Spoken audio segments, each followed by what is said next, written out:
우리는 저출산 시대에 살고 있다. 2013년 서울특별시를 시작으로 시내버스와 전동차 좌석의 일부를 임산부 배려석으로 지정하고 전국적으로 도입시켰다. 추가적으로 임산부가 불특정 개인과의 말싸움, 혹시 모를 피해 때문에 임산부가 먼저 비켜달라고 말하기 어렵기에 임산부 배지를 만들었다.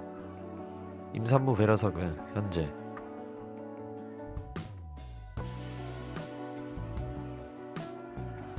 기능을 하지 못한다. 분명 비워두기로 바뀐 지 8년이 지났는데 말이다. 임산부는 자신이 힘들어서 자리에 앉으려는 것일까?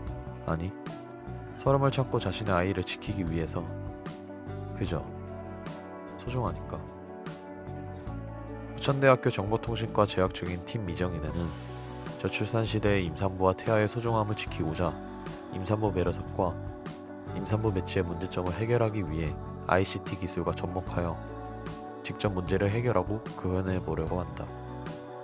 주요 문제점으로는 임산부 배려석 양보를 직접 부탁할 때의 불편함, 배려를 유도하기에 시각효과만을 가진 임산부 배지, 특정 일반인의 배려인식 부족, 이 세 가지를 중점적으로 해결해 보고자 한다. 그렇게 우리 팀은 임산부 배지와 배려석 간에 상호작용이 가능하게끔 생각하였다.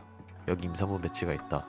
임산부 배지에 비콘 기술을 탑재하고 임산부가 임산부 배지를 소지하여 지하철에 탑승할 경우 임산부 배려석에서는 리더기가 임산부 배지를 인식하여 리더기에서는 시각 및 청각 효과를 주고 주변에 임산부가 있음을 알려 배려를 유도할 수 있으며 임산부는 임산부 배려석 위치를 알 수 있게 된다. 이렇게 되면 첫 번째 문제 그리고 두 번째 문제가 해결이 된다. 배려석에 앉아 배려하지 않는 일반인에게 배려를 유도하는 방법은 아기 수의 소주 여부를 따져 시각 및 청각 효과를 반복적으로 주고 자리에 앉은 일반인에게 자리를 비우게끔 배려를 유도할 수 있을 것이다.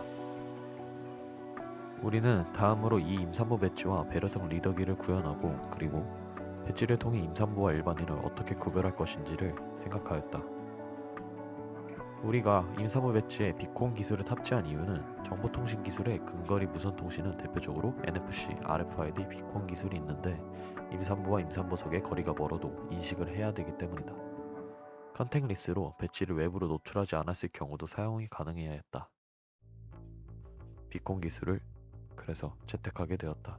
비콘은 블루투스 모듈을 사용하였고 장점으로는 BLE라는 저전력 블루투스를 지원하고 또한 임산부를 구별하기 위한 블루투스에서 수정 가능한 UUID를 수정하여 배지에 임산부 고유 번호를 등록할 수 있다.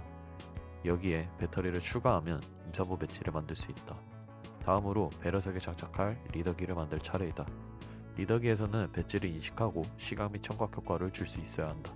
시각 효과로는 네오픽셀, 청각 효과로는 스피커, 배지 인식으로는 블루투스 모듈을 사용한다. 여기서 배지와 리더기 간의 인식은 어떻게 해야 할까? 바로 배지의 UUID 그리고 기기 고유 번호인 맥, 강도 세기, RSSI를 사용하면 된다.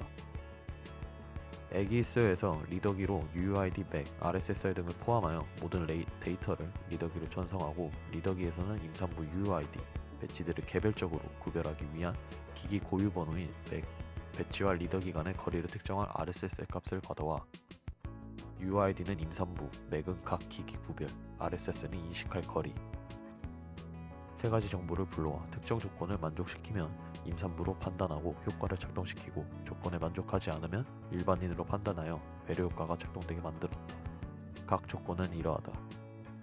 임산부가 주변에 왔을 경우 핑크색 점등, 안내방송, 임산부가 앉을 경우 효과 중지, 임산부가 멀어졌을 때는 효과를 제작하고 앉아있던 임산부가 멀어지고 주변에 임산부가 있을 경우 다시 점등 및 안내방송을 진행한다. 일반인의 기준에서는 일반인이 배려석에 앉을 경우, 임산부가 주변에 온 경우, 그리고 각 조건을 코드로 표현하였다. 위는 프로토타입에서 구현했던 코드의 일부이다. 좌측 코드는 BLE 모듈, 우측은 각 상황별 작동을 구현한 코드이다. 다음 사진은 프로토타입 제작 과정의 모습들이다. 센서, 비콘, 리더기 간의 거리 측정 모습이다.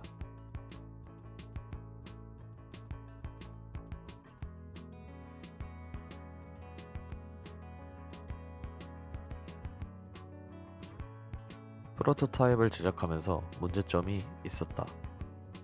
미니어처로 인한 세밀한 거리 측정 불가. 임산부와 배려석 간의 거리를 RSSI 값을 이용하여 측정하려 하였다. 하지만 실사이즈에서는 사용이 가능했지만 작은 영역의 미니어처는 RSS 값이 차이가 없었고 왼쪽을 예상했지만 오른쪽에 그래프가 그려졌다. 미니어처에서 이걸 해결하기 위해 블루투스를 공부하고 안테나의 효율이 좋아서 발생한 문제인 걸 확인하였다. 안테나의 효율을 낮추기 위해 안테나 부분에 호일을 씌웠고 해결이 되지 않아 블루투스 모듈 안테나를 수정하기로 하였다. 그 결과 위와 같은 그래프의 결과가 나타났다. 이렇게 하여 문제 해결을 해결하고 임산부와 배려석의 위치를 특정할 수 있게 되었다. 이러한 과정으로 탄생한 액이 있어요. 지금 공개합니다.